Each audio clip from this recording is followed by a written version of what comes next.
you're here. Have some fruit juice. I got it specially for you two. How did you know? That's Paimon's favorite!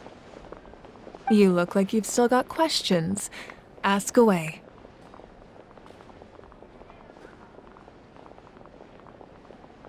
Because they had their own lives to live.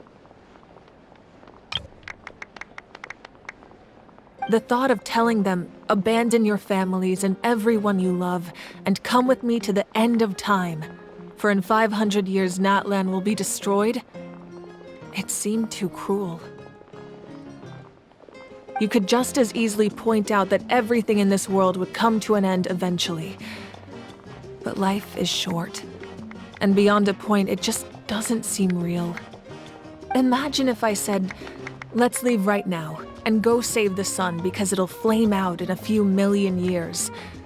It would sound quite ridiculous.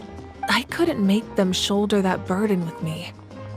Besides, every generation will have its heroes, this one included. The plan could still work without them. Or, of course, without me. But since I was the one who came up with the plan, I felt duty-bound to see it through to the end. Paimon's suddenly remembering that portrait in your room. Was that your family from back then? Yes, it was. So when you asked me who my sister grew up to be, the truth is that very little information survives. From what I've been able to piece together, I can conclude with a reasonable degree of confidence that she ended up as an architect and artist. She played an instrumental role in rebuilding the scions of the Canopy tribe, designing and building many houses. But of course, none of her buildings are around anymore. Still, it was an impressive achievement, and I'm very proud of her. You feel loss keenly. It seems to stir up feelings of regret in you. But this is something I have long since come to terms with. This is a war, and there can be no war without loss. I am already far more fortunate than those who lost their lives to the abyss. The people of Natlan look to me as their Archon, and the weight of their expectations is mine to bear. I must see our fate through to the very end, no matter what I may find there. Yeah, doesn't that mean the way everything ends has already been written, including your plan? I suppose, but so what? Don't forget, time takes many forms. The past, present, and future coexist, and all are equally important. Even if the future ends in destruction, there's still no reason to give up on the here and now. And it's precisely because we humans cannot know our fate that we will never give up on our struggle. This is a pivotal moment. We are still 2 heroes short. Well, 3 to be precise. There's one further hero who I'm hoping to get on my side, whatever it takes. Your resistance to the corrupting power of the Abyss is truly remarkable. It would easily make you an all-important figure in the upcoming battle. If you agree to join us, you will not only gain my full support in your journey, but I will also forge a brand new ancient name for you. Ancient names can be forged? They can. Several strict conditions must be met, but if they couldn't be forged at all, then the number of them in circulation would have long dwindled to 0. Possessing an ancient name would mean that your adventures in Natlan are recorded in full. Your stories would be remembered by our people for all the years to come. The Ode of Resurrection may have temporarily lost its power, but still, take this as my personal guarantee that I shall never let you fall. Just like in the Night Kingdom, I will be there for you. That is a promise I will fulfill at all costs. This nation always honors its heroes. Yeah, we can't just ignore the situation here. Wonderful. Then I'll reach out to Xilonen right away. She's the one who will forge the name.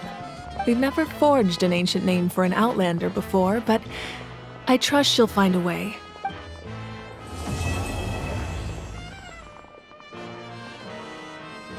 My lord, we've received word that the pyro Archon has lost much of her power. Although your injury complicates things, this is most certainly the opportune time to seize the Gnosis.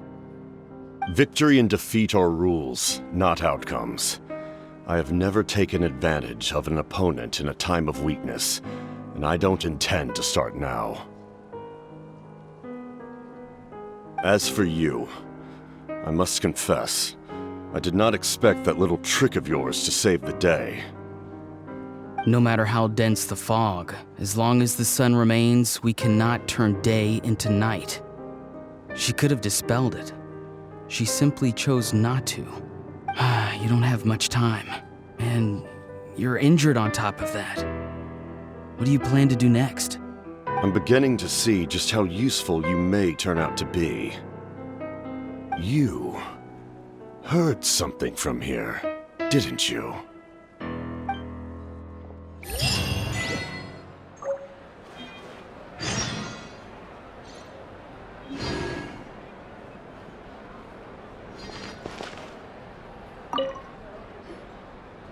Oh, something else you'd like to ask? Well, our intel suggests he hasn't made any new movements yet. Although Kinich's investigation helped us confirm that he's being aided by someone from the Masters of the Nightwind.